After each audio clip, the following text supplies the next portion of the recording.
Hi, it's Anna from Kaiju Bites. We're at Umaya. Um, last time we were here was like about a month ago. We were in a very rainy day. Thankfully today is not pouring rain. Uh, we tried Wagyu beef here. It was like really tiny slithers, but we noticed that there's actually a full dinner option. So we're gonna check it out. We're also gonna see if it's actually like Japanese Wagyu, not like American Wagyu. For the price, it was, you know, didn't seem too bad. But we'll see. We'll see what happens. Umaya is located on 733 10th Street Northwest in DC. It's pretty close to the Grand Hyatt. It's a Japanese restaurant. It features pretty much an all Japanese menu. As you can see, we got big fancy menus, has plenty of Japanese appetizers, salad bowls, sushi and sashimi. The omakase looks really fun. I really kind of want to try one time. And then, of course, what we were here for was the Wagyu beef. You get 4 ounces of Japanese A5 grade, served with seasonal vegetables, and you got a choice of white rice or house salad. But if you're not in the mood for that, they have it in a smaller portion, 1750, really tiny slithers. It was super good. And then donburi and noodles and ramen. Their tonkatsu ramen, that's what I had last time. Super good. I mean, it was perfect for that rainy day when we went the last time. They also have a pretty expansive, Japanese inspired cocktail menu. They have a lot of Japanese beers on the menu, but whenever Chris went to go order like Japanese, one of their import beers, they were out. It was like he would order one, they were out. He'd try another one, they were out. There was like the only ones they really had were Ichiban, and I can't remember exactly which one he finally was able to get.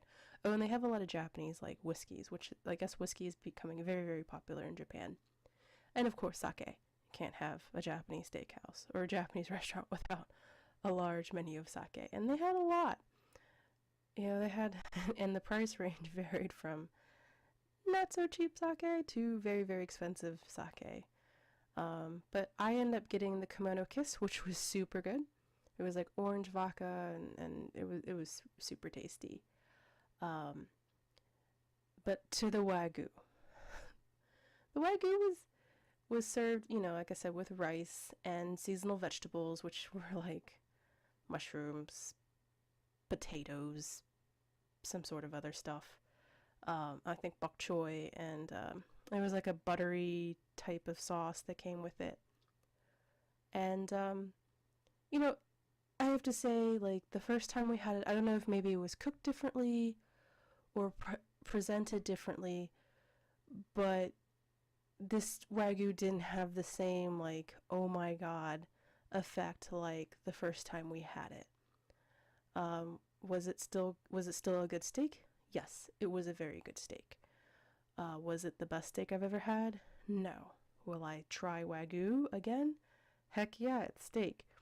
Um, but all in all, we were a little disappointed. I mean, not like disappointed, but it just didn't have the same effect as the first time.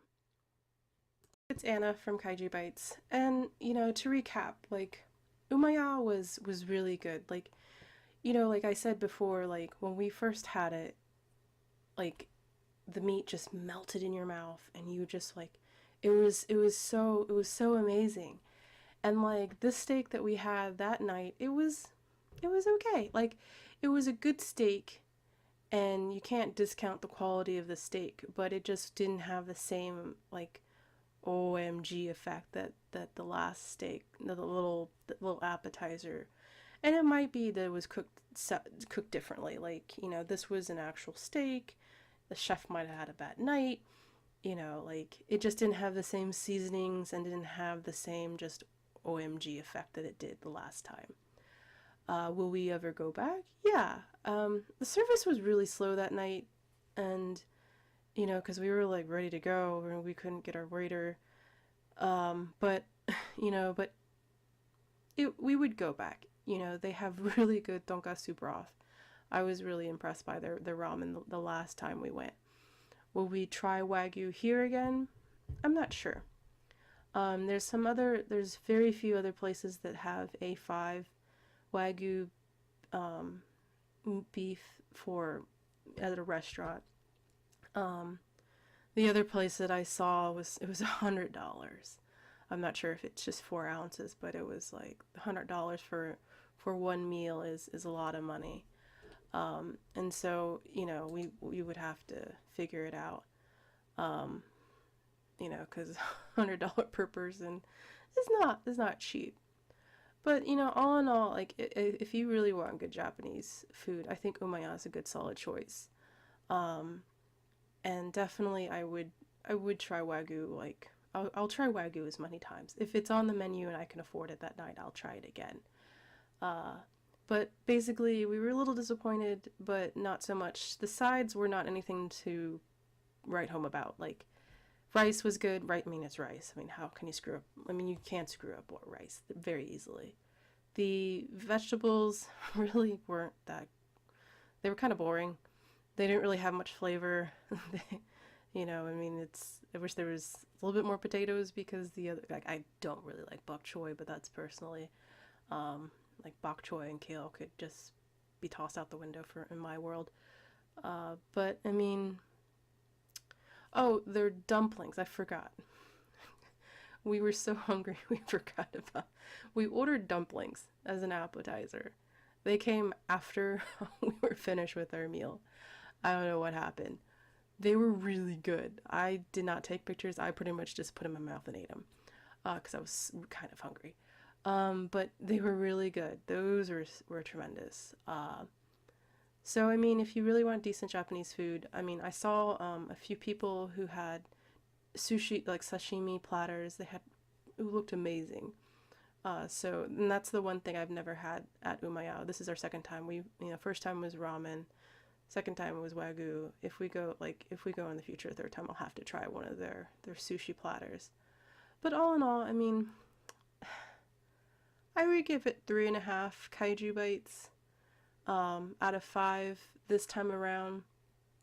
Um, it just might have been a bad night, but this restaurant has potential to be better. This night it wasn't, you know, maximum kaiju bites. But I'll see you on Tuesday. Have a good day.